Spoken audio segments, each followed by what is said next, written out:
everybody is different. There's no one size fits all method to dealing with trauma or to getting somebody to open up about their trauma. They do it when they're ready and only then. That's what the number one rule is. You can't force somebody to talk about something. But what you can do is you can foster an environment to make an individual feel comfortable and know that they won't be ridiculed or judged or made fun of because they did share with you something that takes vulnerability. Welcome to Point of Relation with Thomas Hübl, a podcast that illuminates the path to collective healing at the intersection of science and mysticism. In his conversations with visionaries, innovators, artists, and healers, Thomas invites guests into a relational experience that allows inspiration and innovation to emerge. This is the Point of Relation.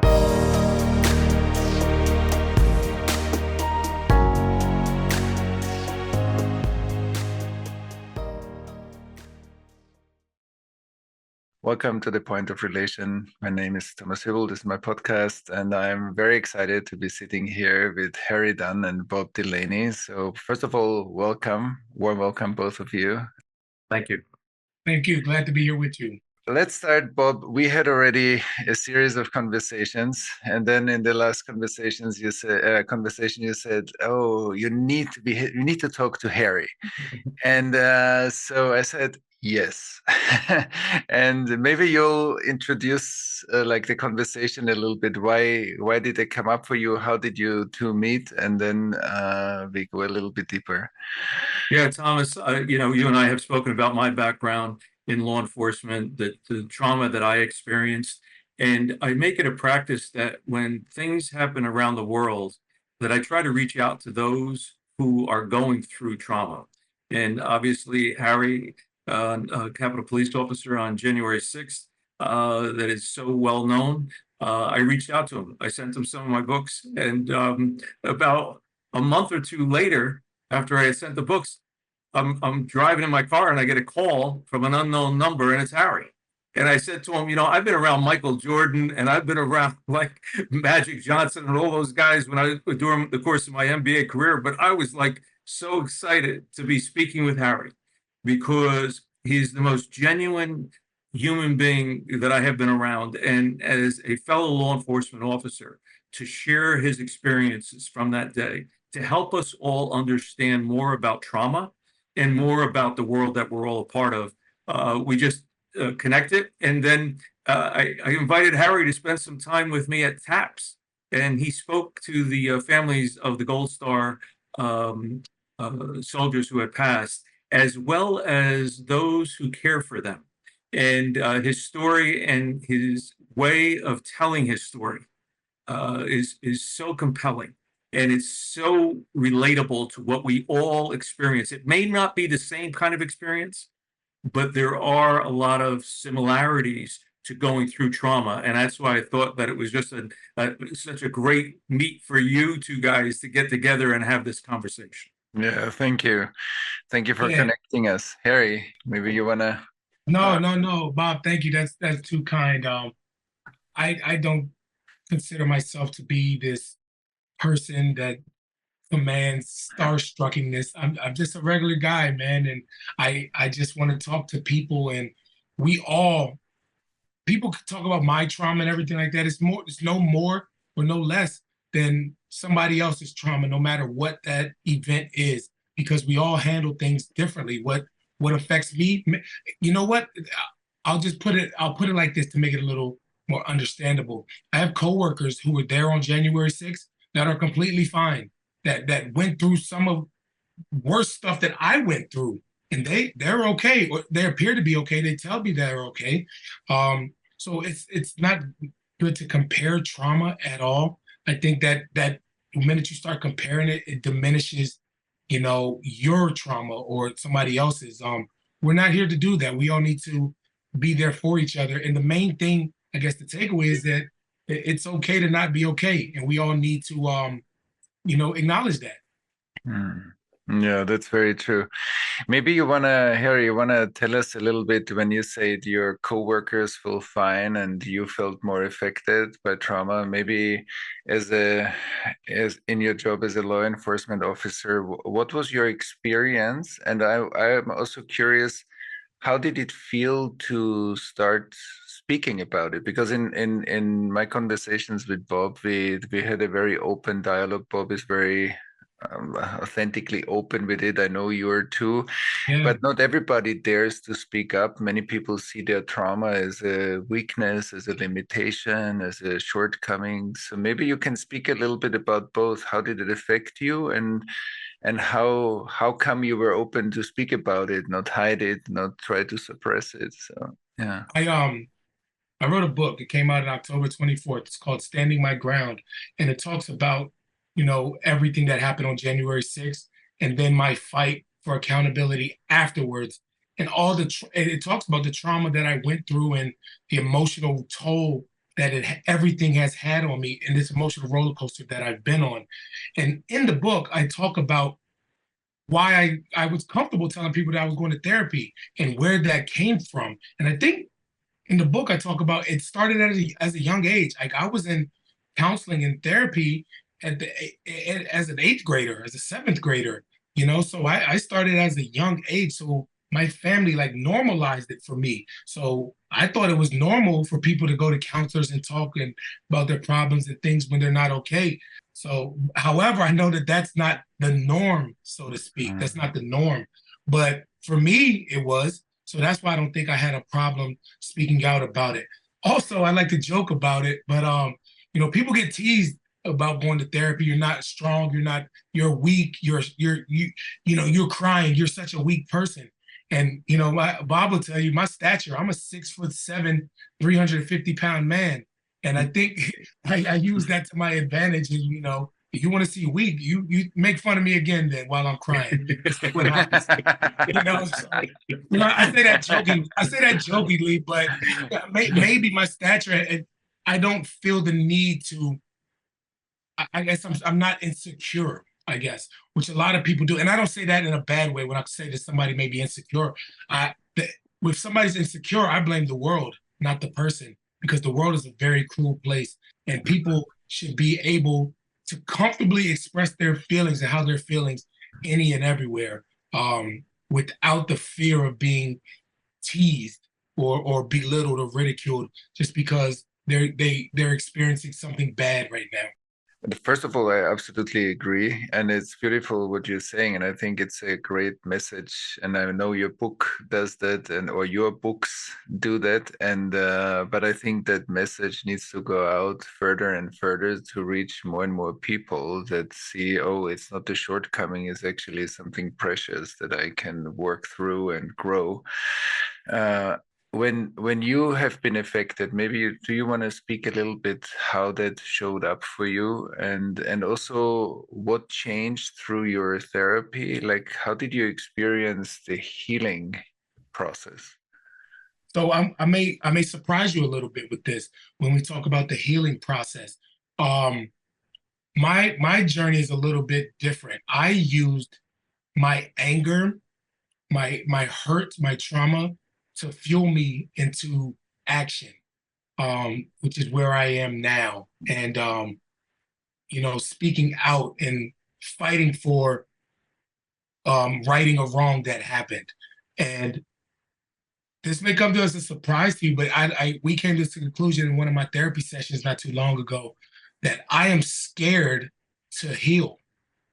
And because I don't want to lose this passion, this fire that I have. And I feel like healing will bring a sense of closure. And I don't want that right now. So it's kind of like I'm using my anger and my hurt, I'm channeling it for good. And which I don't think, and I don't think it's a bad thing. Because I'm using it for good. It's going to exist. The hurt is going to exist and the trauma is going to exist. But I think that's where a lot of people struggle.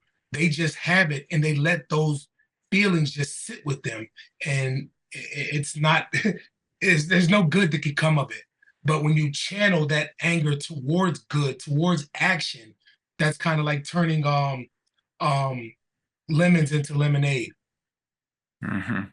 So how are you channeling? How maybe you can describe the process. So how does it help you to whatever how you're channeling it right now as a force of good for the world? Maybe you Yeah, can for our it's listeners. yeah. No, it's motivating. It's motivating because, you know, to be specific, January 6th, the attack at the U.S. Capitol is what, my incident was. And, I don't want to get political or talk about politics, more talk about healing and trauma, but that's motivating me. The what happened that day and everything that's happening afterwards, um, to fight back to the individuals that hurt us.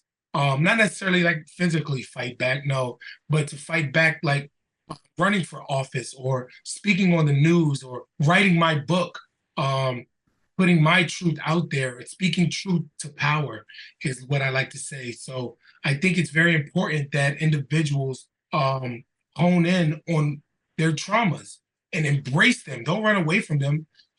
Embrace them and learn how to turn it into a good situation. Mm. Right, and that's you're speaking about one very important part of the healing process is turning the trauma back into an agency, like feeling I have agency and I can impact a life again. And Yeah. that's very powerful.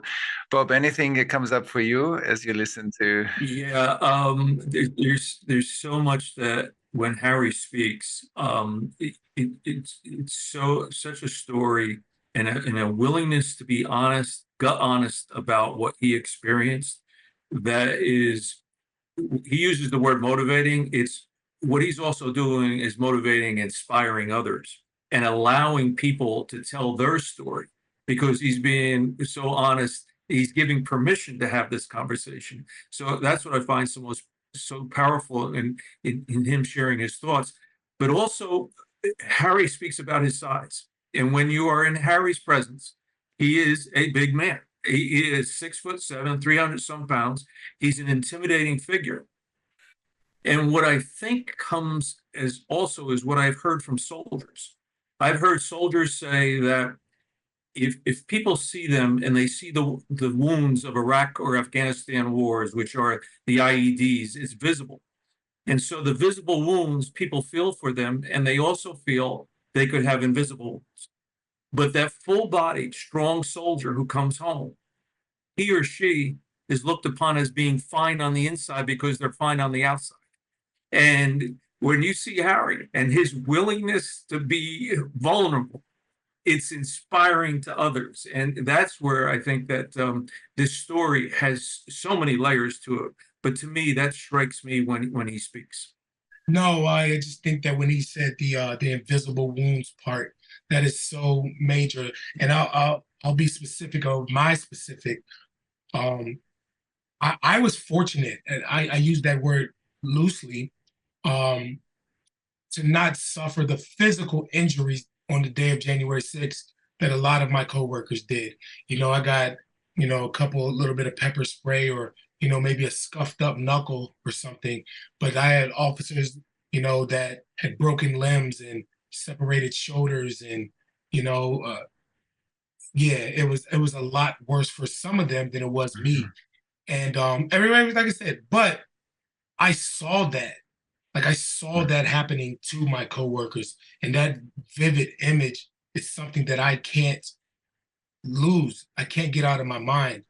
Um, so yeah, that's like an invisible wound. Like physically, I went back to the Capitol to work the next day because physically I could do the job. But mentally I wasn't there. Mm-hmm.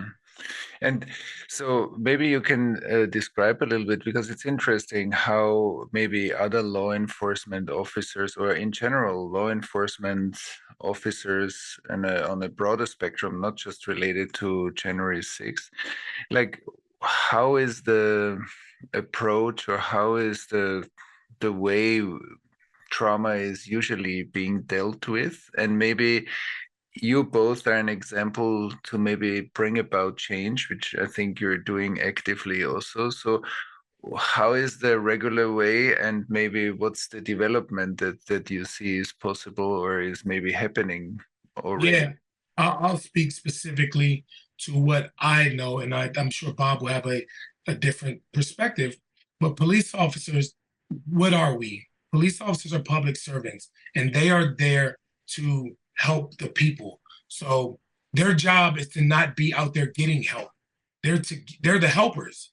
They're not the helpees, so to speak. So officers don't go there looking about help me, help me, help me. So a lot of times police officers put everybody else first and they don't take care of themselves. And I don't know if it's because, like you said, society has programmed, or it's this type A personality that a lot of them have, that I'm a tough guy and everything's okay. It's not healthy. It's not healthy. And I'll use the famous example that everybody talks about in the airplanes, like when the mask falls down, if the cabin pressure goes down, they'll say, put your mask on first and then help everybody else. So it's kind of like not being able to pour from a cup or a glass that is no water in it. So you got to take care of yourself before you can take care of others. And I think healthy, physically and emotionally, police officers make the best police officers. Yeah, I would add that I think that many times law enforcement officers, military, firefighters, those who serve or wear a uniform, when they put the uniform on, they kind of think they can leap tall buildings in a single bound, because as to what Harry is referring to is the uniform, and the camaraderie of that uniform gives you a power, and it gives you a camaraderie that makes you feel you can handle things. And yet, what I have found over the years in the work that I've done and what I went through is that many times you're afraid to have the conversation, because if you have the conversation, you may look weak to another trooper, another military member, another police officer. And in my case, I was afraid that if I spoke that way, they wouldn't want to work with me. They wouldn't want to go on patrol with me after I would be honest about my experiences. The other area that I think is of concern is that there's a lot of self-medication that takes place to deaden the pain.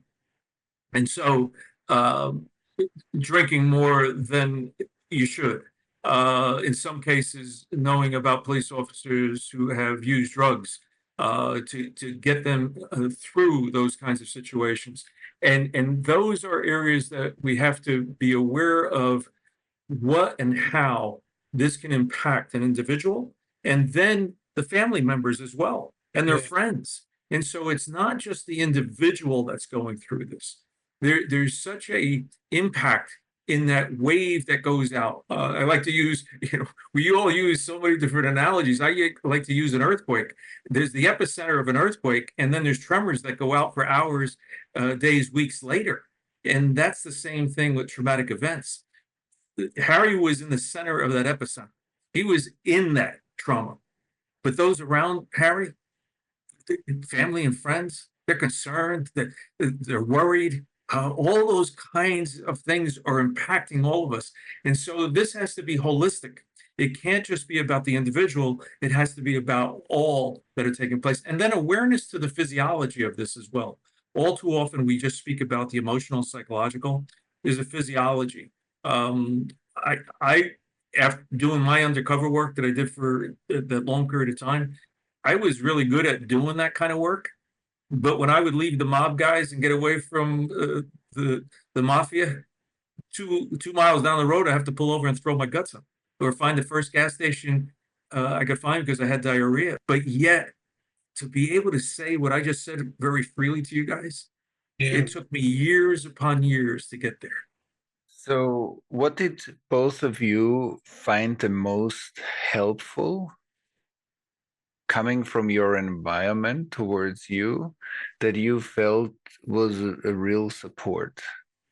So when you look at, you both went through different but also traumatic stories, like what's the most helpful that you felt? And maybe these are different things that we feel is helpful, but what was that for you? Because I think that gives us a little bit of a direction also what we all, because we are all ecosystems, for each Yeah. other. So maybe you can speak a little bit what was helpful for you. Um, I think honestly, I got to go back and attribute it to my upbringing. That's what I guess set the foundation for me to be able to speak freely about my emotions. However, as an adult, you grow and you experience the world. No matter what you were upbrought in, the world still exists, and the persuasion of the world is strong. And these forces in the world, no matter what your upbringing, they will tempt you, they will test you, and make you question times the way you were brought up. Mm. Um, that faith, mine remains strong. However, there were times where I was criticized often by individuals for speaking out or appearing weak. And, I cried on national television with millions of people watching me, tears running down my face. And, the world is cruel. That they created memes of me as a crybaby and, like all this stuff. But I was unmoved because I had to focus on the individuals who actually got it and the people that I helped. Mm. Um, Helping one person is more than enough for me. Mm. But it was helpful for me. And that's what you got to realize. You got to see the bigger picture. And that's kind of like where I was able to block out the noise. And I use this example a lot. Just say, for example, you have a new shirt on, right? And you love that shirt that you have. And you think it's great. You're like, oh, everybody, look at this shirt. Isn't this beautiful? And you go to all your friends down the street, and your friends are saying, "Whoa, that shirt is amazing. Oh, Bob, where'd you get that shirt? Oh man, I got to tell my wife to get me one like that, or whatever." And all of your friends are in love with it. And then you come to the 10th person, and person number 10 says, "That is a hideous shirt. Why are you wearing that?" You forget all about the other 9 people that just meant the world to, and you focus on that one individual. We do that so much.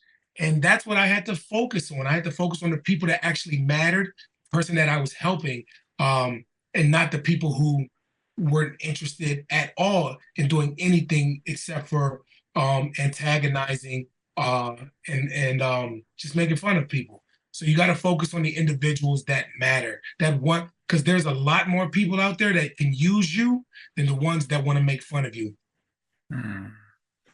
Yeah, and what's so great is whenever you have conversations just like this, you learn so much more about each other. I did not know that Harry was in therapy early on. And so that normalized that. And so think of the leg up that he has. I was very fortunate. The first leaders of my life sat across the dining room table. And so my mother and father were models for me. And then I was truly raised by a village with my grandparents, aunts, and uncles, and family members, and people in the community having such an influence. I think that stabilized that those things in my life that were in the past, just as Harry is referring, and then the training that I got when I went through the State Police Academy. You learn and understand right from wrong. When I was undercover on the street, I tell people that if you stay in the toilet long enough, you're going to start to stink. And the street is a toilet. And you're around a lot of bad. And your morality can change. What I saw as a bad guy when I was undercover was only people that were putting bullets to people's heads. The other guys were just making a living. They were stealing, they were doing, but I wouldn't have had that same thought about them when I was a uniformed state trooper. I would have thought they were criminals. But I changed because I got to know them as individuals. And also I was part of that environment. And so that morality starts to have a change in you. Mm. And you start going, it's only because of those things of sitting across that dining room table, of being around people that gave me an understanding of a true moral code that kept me centered. And I think that I hear in Harry's story. And I think that there's part of that in all of our stories about bringing us back to that center. Yeah, that's Yeah. beautiful. And also when I listen to you both, and also to what you said, Harry, before, like being able to cry on television in front of many people, I think in the inner development work, we know, for example, when somebody is really scared, they don't say that they are scared. Yeah. Somebody needs to feel safe enough to be able to say I'm scared. So to be able to show emotions publicly needs a lot of inner strength. So it's actually the other way around. When you really look at like strength, inner strength, it is the capacity to show emotions, but to stay in oneself, connected to oneself, that is true strength. And I think that's Oh, what you yeah. stress. Yeah. Yeah. I was just going to say, sorry, I didn't mean to cut you off, but that just reminded me so much of. I used the phrase that vulnerability takes so much strength. Like you got to be a strong person to be vulnerable. So I give all the credit in the world to the people who have the ability and the fortitude to show vulnerability because it's not easy by a long shot. And I think that we don't give ourselves enough credit for like we give ourselves credit when we complete a task or we do that, but a lot of times just surviving in this cruel world, we need to give ourselves credit for making it through. Like we need to give ourselves, hey, good job, pat yourself on the back, that was good. And because it's not easy at all. So Yeah, I completely agree. And vulnerability needs a lot of strength. So, what would you see, both of you, supporting your colleagues, supporting law enforcement officers, supporting military personnel? Like, what do you see as next steps that, given what you went through and also what you worked through, would be actually an amazing development? What are the next steps that are needed to implement more of it? yeah, so I this is where I struggle because I'm not sure because everybody is different. There's no one size fits all um, method to dealing with trauma or to getting somebody to open up about their trauma. They do it when they're ready and only then. That's what the number one rule is. You can't force somebody to talk about something. But what you can do is you can foster an environment to make an individual feel comfortable and know that they won't be ridiculed or judged or made fun of because they did share with you something that takes vulnerability. Um, I don't know outside of just being there, um, what more can be done. That's what we need to find that out. We need to, and we just need to, like I've said this before, there's no new phrase, there's no new program, there's no new method to reduce the stigma surrounding mental health. All the phrases have been said. It's all known. We just need more people to say it. We need to make it cool to be an ally for mental health. We need to make it cool. I that's the only thing that I could come up with. There are millions of therapy programs and all these things that surrounding mental health and the crisis hotline and they make it easier to talk to somebody to when somebody's contemplating suicide.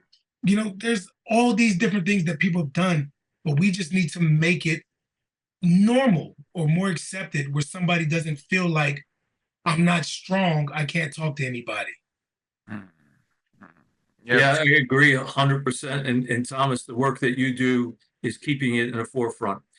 Harry's doing the same thing. I'm doing the same thing. The more that we continue to have this conversation, it's important. I also think that we're in a period of time where those who have authority are questions, we have so many conspiracy theories in our society and so many, but I also have a optimism because I grew up during the Vietnam era.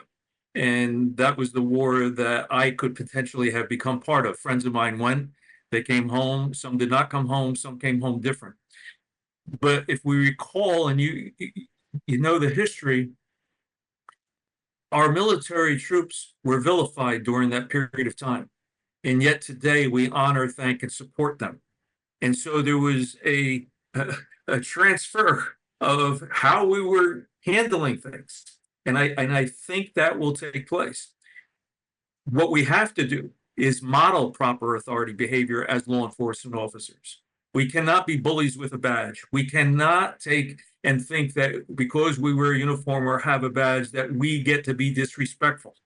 I was taught by an old-time senior guy when I first went on the job who said, just because you have that badge and uniform doesn't mean you get to be disrespectful or demeaning to folks. And you will truly know when you're a professional. When they say thank you, when you give them a ticket or you arrest them, they're not saying thank you for what you did. They're saying thank you for how you treated them. When we are able to do that and model that as law enforcement throughout the world, that's where I think the change will come. And we have to continue to preach that. And guys like Harry and guys that he worked with that are willing to be honest about what they experienced that day on January 6th.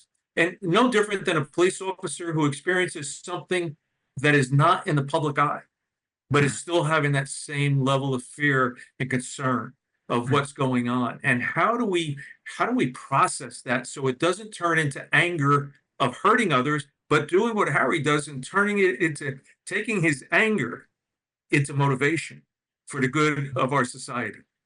Definitely. Another thing I want to, you mentioned something, you know, and this is, and I said this when we first opened, about comparing traumas. That can be, you know, problematic too. You know, a lot of individuals will say, oh no, this person lost their mother, or this person lost both of their parents, and I just sit here and my dog just died. And we'll sit here and say, I can't, no way that I can't say anything. It was just my dog. They lost both their parents. And meanwhile, that's a comparison. And now they're minimizing the trauma that they went through. No, both of those traumas exist and both of them are valid. We just have to stop. We can't compare each other's trauma because it's not a competition. Like it's not a competition. What is it? Who can hurt the most competition? No, we want everybody to be well. We want everybody to be happy. And we should all be striving to lend that support system to each other while we're at our lowest points at times. I think, yeah, this is so important. I mean, many things you both said right now, but I think also the taking out the competition and seeing the trauma is very subjective. And I cannot judge your trauma. I can only listen to you and learn from you about how you experience things and vice versa. And we respect each other in the pain that we carry. I think that's a great message also for the world. And also what I heard is creating a non-judgmental environment, like an environment. How do we create environments for people to feel safer to share and speak up? And we create non-judgmental environments. That seems to be very powerful. And what I also heard from you, Harry, is also that your own, and you said it just short at the beginning, but to have like a childhood that gives you a good base. And I think that's really an important message also for all of us, how important that phase in our life is that creates a base for how we meet challenges later as grown-ups. And it doesn't mean that then we cannot experience trauma, but we have a different base from which it happens. Many people don't have that base.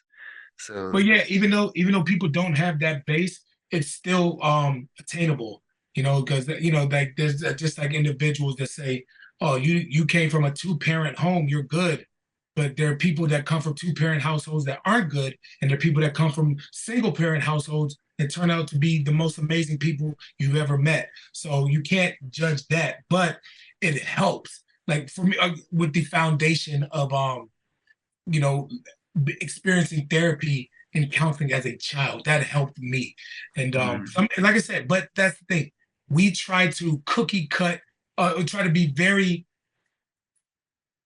there's no, like I said, there's no one recipe or one cure for all types of trauma. You have to deal with it on a one by one basis.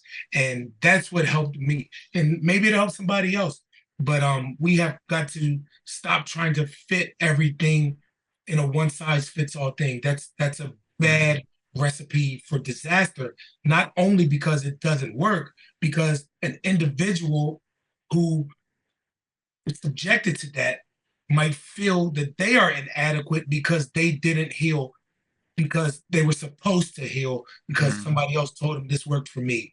So now somebody who didn't, hey man, I still feel like crap. All right, maybe I'm just permanently broken.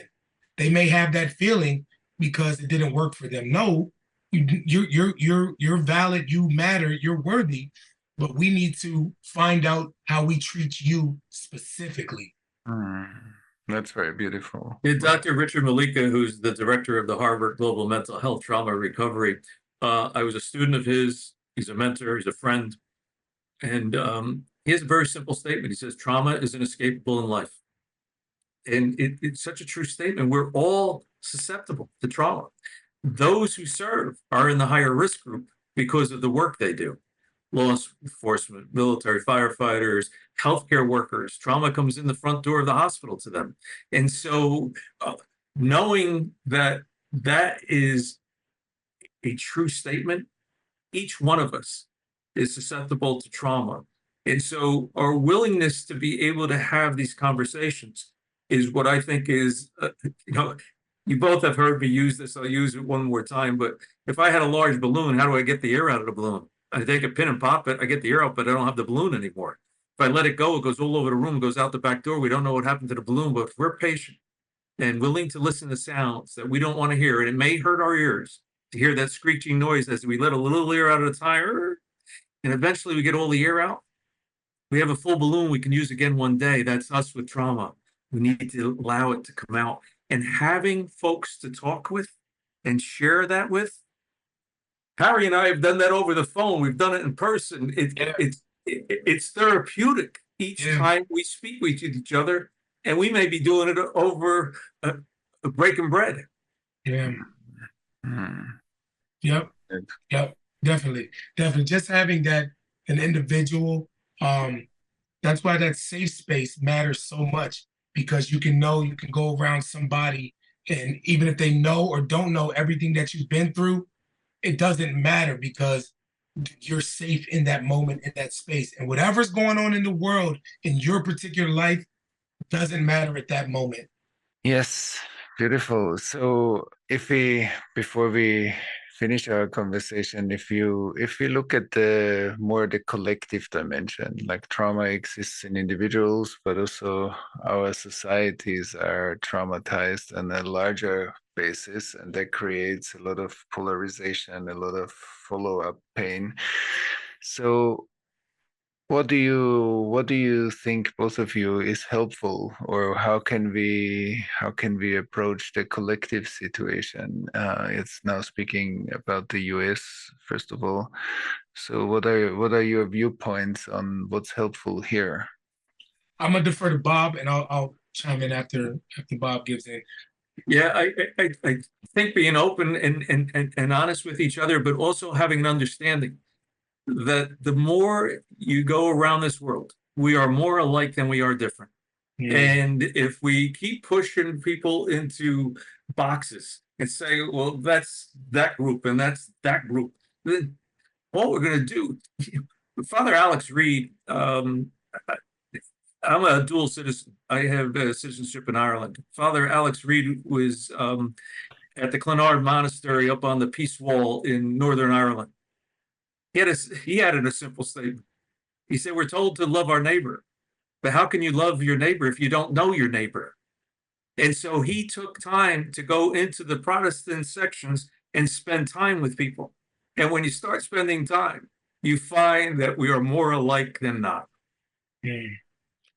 I like that. We have way more similarities than we do differences, and we need to seek those out. That's I defer to you, Bob, because I was unsure how to answer it.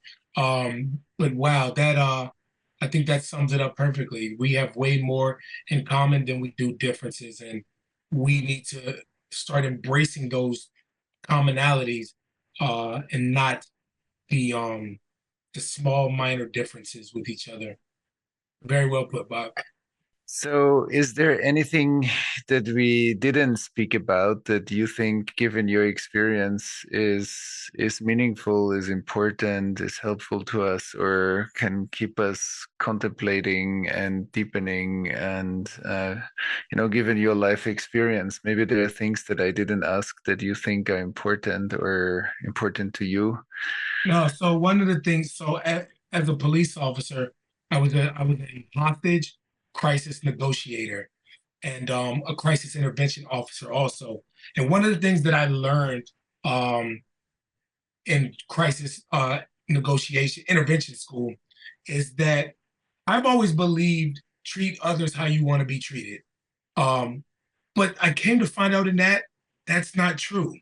And it's a small difference. It's a small difference. I'm going to change that phrase a little bit, and I think it'll make more sense.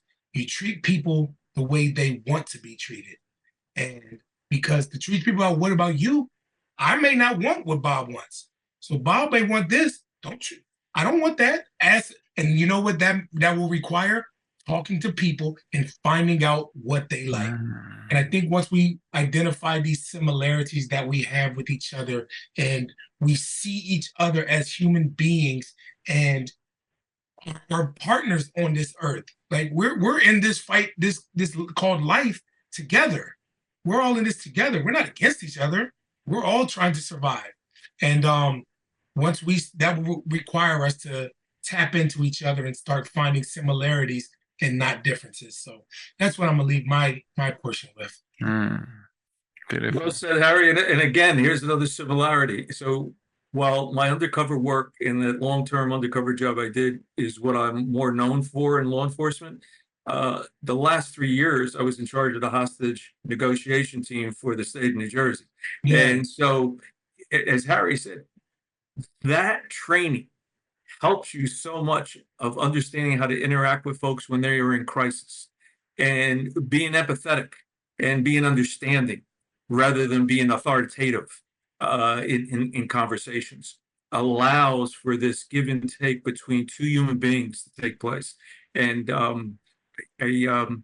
I know that takes place with you, Thomas, when I speak with you, and I know it takes place with Harry. So I'm a very blessed and fortunate guy to have you both. Thank you, both of you. This was beautiful, and thank you for sharing so openly. As you said, it's not always given that that's happening, and I think it's a great example, and it shows a lot of strength. And so I think that's fantastic for all our listeners here to see as an example and to see how they take it further into the world. So thank you very much. Thank you for having this very great conversation. Thank you. Thanks for listening to Point of Relation with Thomas Hübl. Stay connected and get updates about new episodes by visiting our website, pointofrelationpodcast.com, and by subscribing to the Thomas Hübl YouTube channel. If you enjoyed this video, please like it and share about us with your community on social media. Thank you. We appreciate your support.